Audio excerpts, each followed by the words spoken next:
Good morning बच्चों, विधान study house में आप सभी का स्वागत है। तो बच्चों, हम लोग एनाटॉमी ऑफ फ्लोइंग प्लांट देख रहे थे और हम लोगों ने फ्लोइंग तक देख लिया था। आज हम लोग शुरू करते हैं द टिश्यू सिस्टम। ठीक है, कोशिश करेंगे कि आज ये चैप्टर खत्म हो जाए। ठीक है, चलिए, अगर हम द टिश्यू सिस्टम के बारे में बात करें तो the tissue very depending on their location in the plant body. मतलब बेसिकली ये कहना चाह रहा है, ठीक है, ये लाइन के आगे आगे समझते हैं, ये लाइन पे बाद में जाएंगे कि देखिए, जो प्लांट जो है वो बहुत सारे टिश्यू से मिलकर बने होते हैं। ठीक है, और जब बहुत सारे जो टिश्यू से मिलकर बने होते हैं वही टिश्यू है जो टिश्यू सिस्टम बनाता है। ठीक है, तो यही बोल रहा है कि tissue very depending on their location in the plant body. ठीक है, कि प्लांट बॉडी के वेरियस लोकेशन पे वेरियस टिश्यू पाए जाते हैं और वही है जो द टिश्यू सिस्टम बनाते हैं, वही है जो टिश्यू सिस्टम बनाते हैं। ठीक है, tissue structural and function also depend on the location. ठीक है, वेरियस लोकेशन पे वेरियस टिश्यू पाए जाते हैं और उसी लोकेशन है, वही जो लोकेशन वही है जो उस टिश्यू का स्ट्रक्चर और फंक्शन तय करता है। ठीक है, कि इसका काम क्या होगा, ये किस टाइप का इसका स्ट्रक्चर होगा, वही लोकेशन तय करता है। ठीक है, तो बेसिकली ये कहना चाह रहा है कि प्लांट बॉडी में बहुत सारे जो प्लांट बॉडी है वो बहुत सारे टिश्यू से मिलकर बने होते हैं, उसी को हम टिश्यू सिस्टम कहते हैं। और जो टिश्यू सिस्टम है वो लोकेशन, ठीक है, जो उसके फंक्शन और स्ट्रक्चर और जो फंक्शन है उसके लोकेशन के ऊपर डिपेंड करता है। ठीक है, चलिए, अगर हम टिश्यू सिस्टम पे आए तो इसमें जनरली तीन tissue system, epidermal tissue, ground tissue और वेस्कुलर या कंडक्टिंग टिश्यू सिस्टम देखने को मिलता है। ठीक है, अगर हम एपिडर्मल टिश्यू के बारे में बात करें तो देखो, जो एपिडर्मल टिश्यू है, जो सबसे जो आउटरमोस्ट जो लेयर होता है उसको हम एपिडर्मल टिश्यू कहते हैं। ठीक है, मतलब कि आउटरमोस्ट लेयर। ठीक है, आउटरमोस्ट लेयर। ऐसे हम ये सबको डिटेल में पढ़ेंगे, लेकिन अच्छा अभी थोड़ा थोड़ा इसको देख लेते हैं। अगर हम एपिडर्मल टिश्यू के बारे में बात करें तो आउटरमोस्ट लेयर, ठीक है, आउटरमोस्ट लेयर। तो आप इमेजिन करो, आउटरमोस्ट लेयर है तो इसको काम क्या होगा, जो एपिडर्मल टिश्यू का काम क्या होगा, प्रोटेक्शन, राइट, प्रोटेक्शन। क्योंकि ये आउटरमोस्ट लेयर है, इसका मतलब इसका काम है क्या, प्रोटेक्शन करवाना। ठीक है, प्लांट को प्रोटेक्शन करवाना। ठीक है, अब सेकेंड आते हैं ग्राउंड टिश्यू। ठीक है, इसके पहले हम नीचे वाला पे आते हैं वस्कुलर और कंडक्टिंग टिश्यू, जो अभी हम लोगों ने देखा था, जाइलम और फ्लोएम। ठीक है, जाइलम और फ्लोएम। ठीक है, ये जो जाइलम और फ्लोएम है वो कंडक्टिंग और या फिर वेस्कुलर टिश्यू है। ठीक है, अब देखो, ये जो एपिडर्मल और जाइलम और फ्लोएम को छोड़कर जितने भी टिश्यू हैं वो सारे ग्राउंड टिश्यू के अंदर में आ जाते हैं। जितने भी हैं वो सारे ग्राउंड टिश्यू के अंदर में आ जाते हैं। ठीक है, फॉर एग्जाम्पल क्या क्या आएगा, तो हाइपोडर्मिस आएगा, हाइपोडर्मिस, इंडोडर्मिस,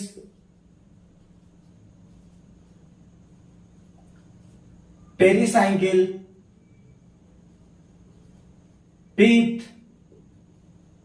ठीक है, तो कॉर्टिकल लेयर,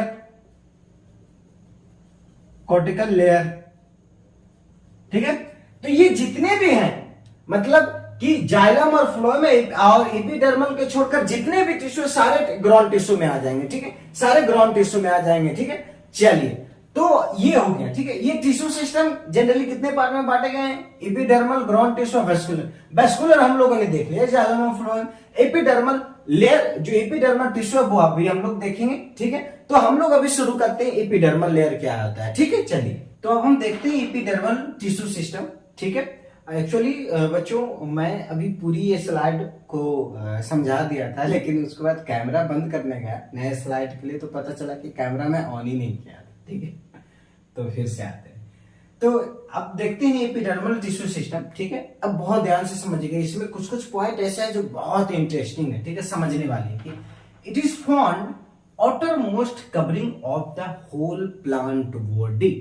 यस, मतलब कि सबसे पहले अभी हम लोगों ने बात किया था कि ये outermost कवरिंग होता है, और यहां पे हम लोग बात कर रहे हैं कि पूरे होल बॉडी में प्रेजेंट होता है। मतलब ये लीफ में भी प्रेजेंट होगा दोस्तों, ये स्टेम में भी प्रेजेंट होगा दोस्तों, और ये रूट में भी प्रेजेंट होगा।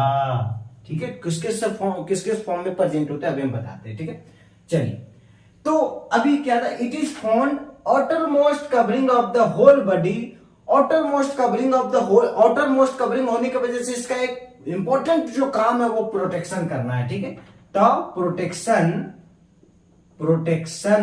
Of the plant. ठीक है, ठीक है, तो एपिडर्मिस का काम क्या, प्रोटेक्शन कराना। ये पूरे होल प्लांट बॉडी में प्रेजेंट होता है, वो लीफ, स्टेम, रूट सब में प्रेजेंट होता है। ठीक है, चलिए अब आगे आते हैं।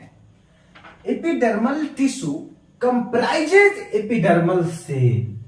Yes, epidermal tissue comprises epidermal cell, stomata and appendages, trichomes and hair. मतलब बेसिकली ये क्या कहना चाह रहा है, ठीक है, यहां पे ध्यान दीजिएगा। ठीक है, ये कह रहा है कि अगर हम एपिडर्मिस ऑफ लीफ के बारे में बात करें तो स्टोमाटा प्रेजेंट होता है। ठीक है, एपिडर्मिस ऑफ लीफ। ठीक है, एपिडर्मिस ऑफ लीफ के बारे में बात करें तो क्या प्रेजेंट होगा, स्टोमाटा प्रेजेंट होगा। ठीक है, बहुत ध्यान से देखिएगा, मतलब एपिडर्मिस ऑफ लीफ में स्टोमाटा प्रेजेंट हो, और एपिडर्मिस ऑफ स्टेम के बारे में बात करें तो ट्राइकोमस प्रेजेंट होता है। ठीक है, ये क्या होता है, ये आप कह सकते हैं कि हेयर लाइक स्ट्रक्चर होता है, hair like structure on the stem. ठीक है, ऑन स्टेम। ठीक है, ठीक है, तो ध्यान दीजिएगा, अभी हम लोगों ने क्या देखा कि एपिडर्मिस ऑफ लीफ के बारे में आती है, stomata is the present epidermis of leaf. Leaf के एपिडर्मिस पे स्टोमाटा प्रेजेंट होता है।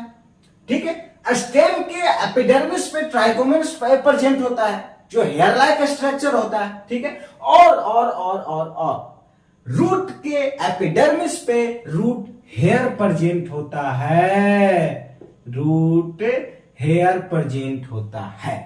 ठीक है, मतलब हमने बोला कि तीनों जगह प्रेजेंट होता है, तो लिप में सर स्टोमाटा, स्टेम में ट्राइकोमस और रूट में root hair.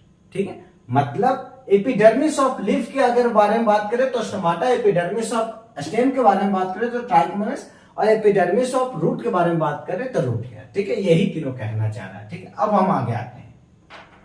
The epidermis are usually single layer, बहुत इंपॉर्टेंट लाइन है, या यूनिलेयर।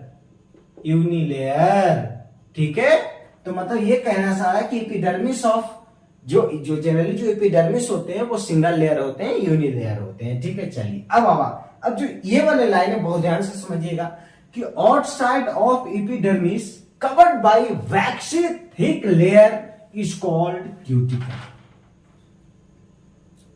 ठीक है, ये तो ठीक है, सब भैया पहले नहीं जानते थे, अब आप जो बोले जान लें इंपॉर्टेंट क्या है। अब आगे आइए इंपॉर्टेंट वाली बात है, and cuticle is absent in root. ये तो ठीक है, ये भी याद कर लें कि क्यूटिकल रूट में एब्सेंट होता है। यहां पे बहुत ध्यान देने वाली बात है, मतलब ये बोल रहा है कि cuticle is absent in root, मतलब कि क्यूटिकल ये रूट में एब्सेंट है, लेकिन एपिडर्मिस ऑफ लीफ मतलब में यहां पे एपिडर्मिस ऑफ लीफ में ये प्रेजेंट होता है और एपिडर्मिस ऑफ स्टेम में ये प्रेजेंट होता है। मतलब क्यूटिकल रूट में एब्सेंट है, एपिडर्मिस ऑफ रूट मतलब रूट हेयर में क्यूटिकल एब्सेंट है।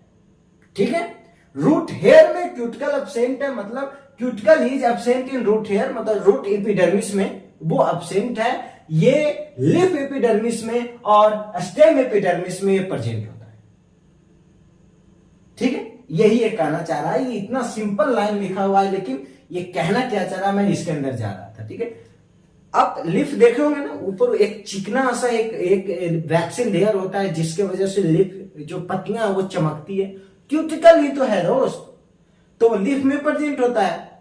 ठीक है, स्टेम में भी प्रेजेंट होता है लेकिन रूट में प्रेजेंट नहीं होता। ठीक है, तो ये यहां पे आप ध्यान दीजिएगा। ठीक है, चलिए अब आगे आते हैं। ठीक है, क्यूटिकल का काम क्या है, वो वाटर लॉस को प्रिवेंट करता है। जो क्यूटिकल का काम क्या है, वो प्रिवेंट वाटर लॉस, ये वाटर लॉस को प्रिवेंट करता है। और स्टोमाटा आर, अब देखो ये तो या क्यूटिकल हो गया। अब हम स्टोमाटा पे आते हैं। Stomata are present epidermis of leaf, अभी हम लोगों ने बात किया था, ठीक है।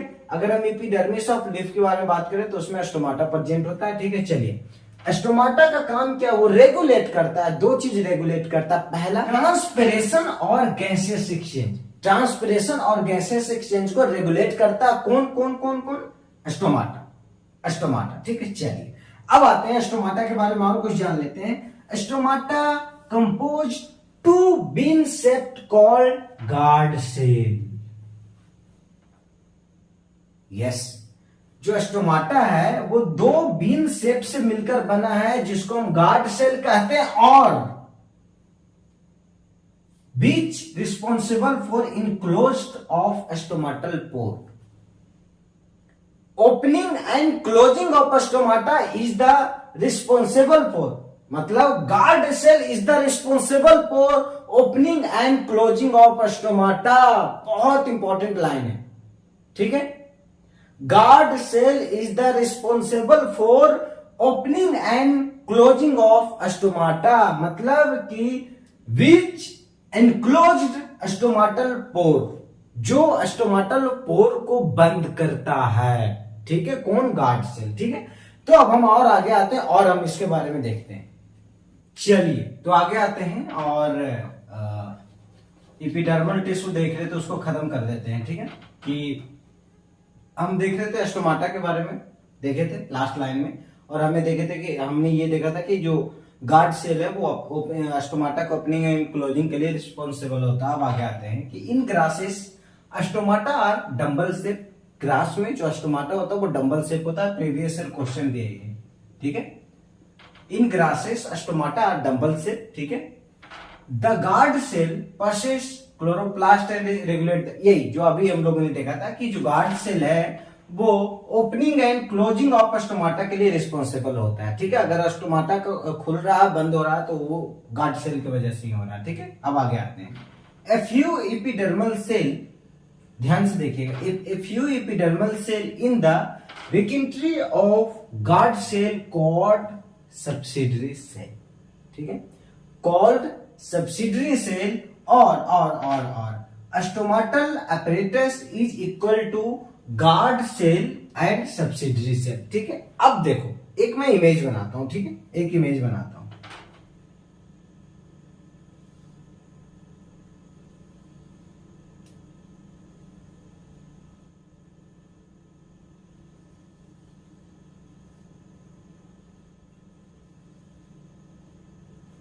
ध्यान से देखिएगा,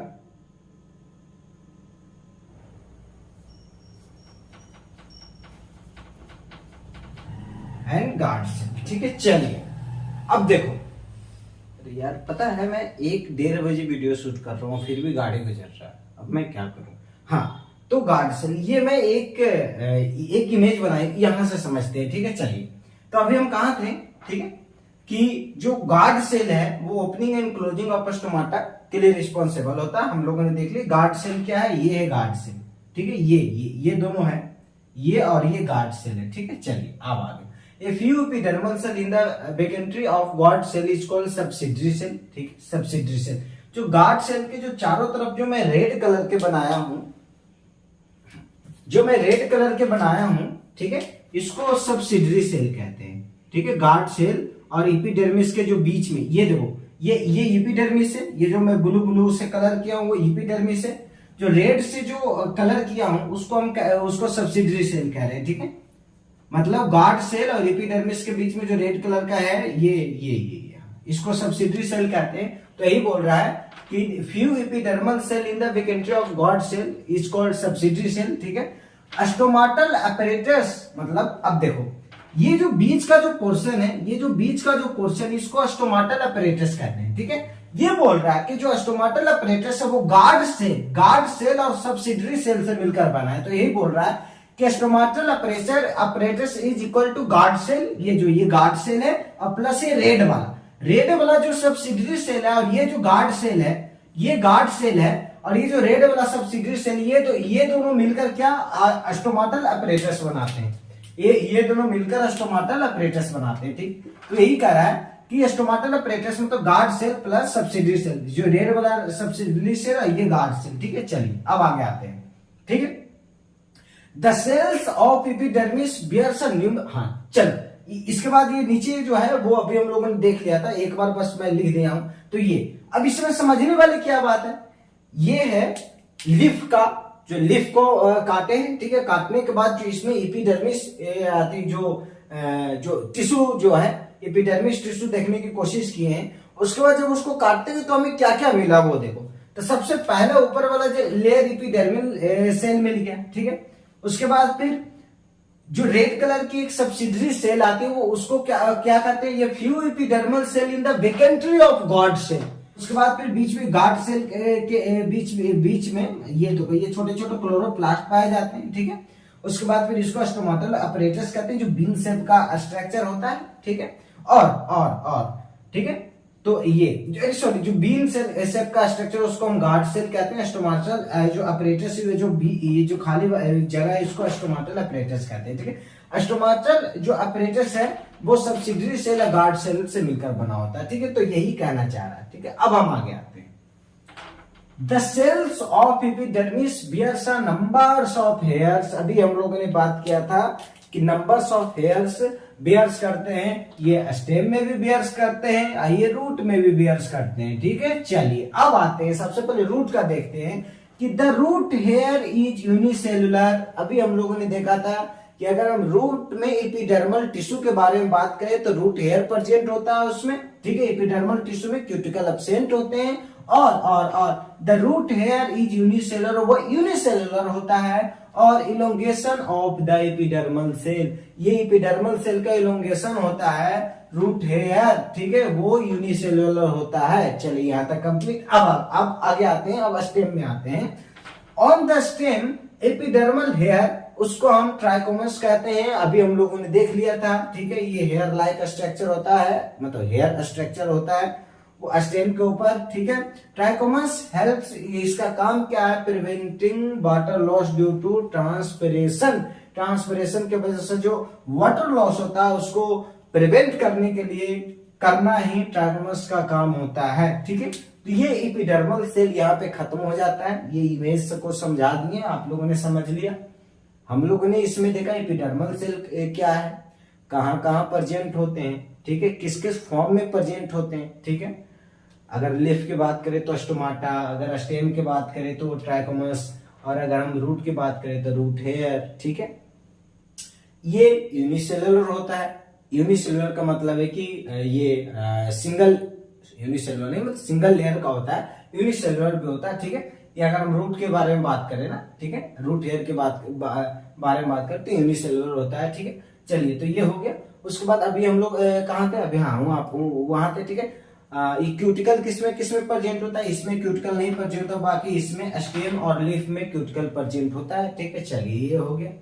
और बाकी हम लोगों ने स्टोमाटा के बारे में देखा, वो क्या होता है। स्टोमाटा जो ग्रास में डंबल शेप का होता है, गार्ड सेल के वजह से opening and closing of stomata हमें देखने को मिलता है, ठीक है। तो ये सारा ये हम लोगों ने इसमें देखा, ठीक है। अब हम आगे आते हैं ग्राउंड टिश्यू पे आते हैं। ग्राउंड टिश्यू शुरू करते हैं और देखते हैं कि क्या है, ठीक है। हम लोग ऑलरेडी डिस्कस कर चुके हैं, बस उसी को थोड़ी सी इलेबोरेट कर दिया। All tissue consist of ground tissue, मतलब बेसिकली कह रहा है कि एपिडर्मिस और वेस्कुलर टिश्यू को छोड़कर जितने भी टिश्यू है वो सारे ग्राउंड टिश्यू में आ जाते हैं, ठीक है। Ground tissue consist parenchyma, collenchyma और स्क्लेरेनकाइमा। कैन याद रखिएगा, देखो पैरेन्काइमा भी हो सकता है, उसमें कोलेनकाइमा भी हो सकता है और स्क्लेरेनकाइमा भी हो सकता है, ठीक है। चलिए अगर हम पैरेन्काइमा के बारे में बात करें तो हम लोग याद करो जब हम लिखे थे कि वो कौन कौन था। Parenchyma cells are usually present in cortex, hypodermis, endodermis, pericycle और पीथ, ये चारों मिलाकर कॉर्टेक्स बनाते हैं, ठीक है। तो parenchyma cells are usually present in cortex, ये चारों मिलाकर कॉर्टेक्स बनाते हैं, ठीक है। In ground tissue consist of thin walled chloroplast containing cell is called mesophyll। बस यही इसमें याद करने वाली बात है, ठीक है, बाकी तो आप लोग का याद ही है, मतलब पिछली स्लाइड में हम लोगों ने देख ही लिया था कि एपिडर्मिस अब वेस्कुलर के छोड़कर सभी ग्राउंड में आते हैं।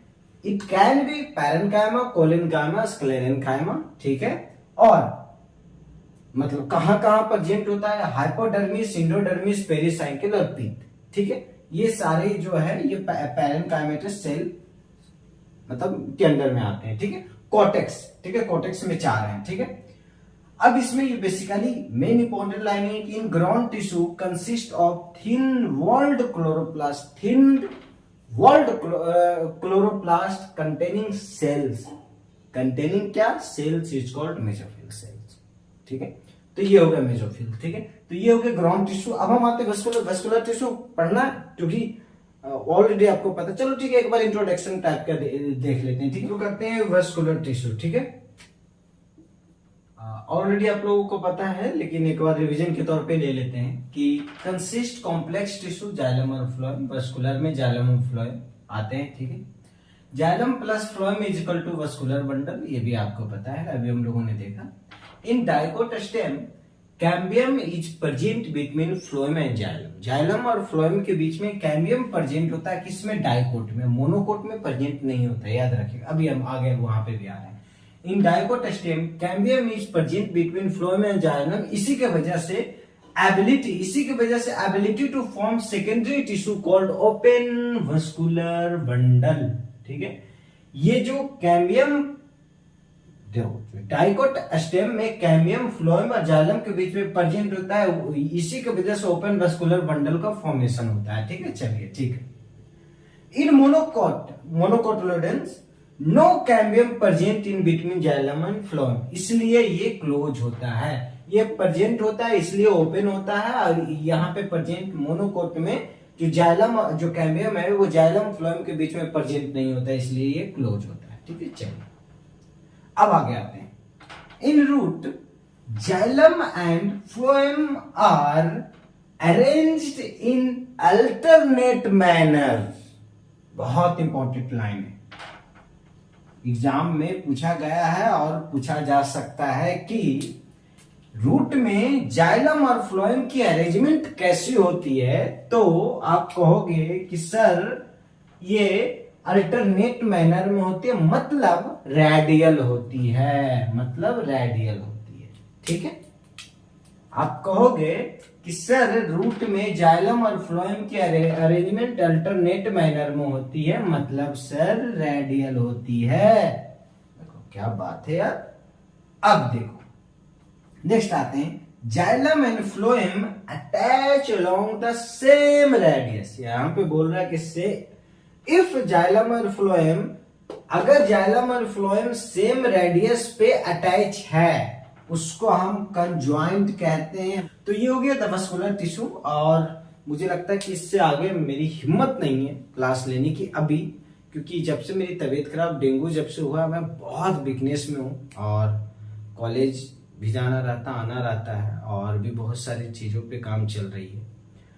तो और प्लस अभी थोड़ा सा मेरा समय भी खराब चल रहा है, कॉलेज में थोड़ी सी सीनियर के साथ वो अनबन हो चुकी है, तो वो भी बात है। तो और प्लस एनर्जी भी नहीं मिल रही है। तो आप जो बाकी के इसकी जो आखिरी का जो पोर्शन है वो हम नेक्स्ट क्लास में पूरा करेंगे। और तब तक के लिए अगर वीडियो पसंद आया तो प्लीज लाइक करें, शेयर करें, चैनल को सब्सक्राइब करें, और मिलते हैं एक नई वीडियो के साथ। तब तक के लिए इजाजत दीजिए, नमस्कार।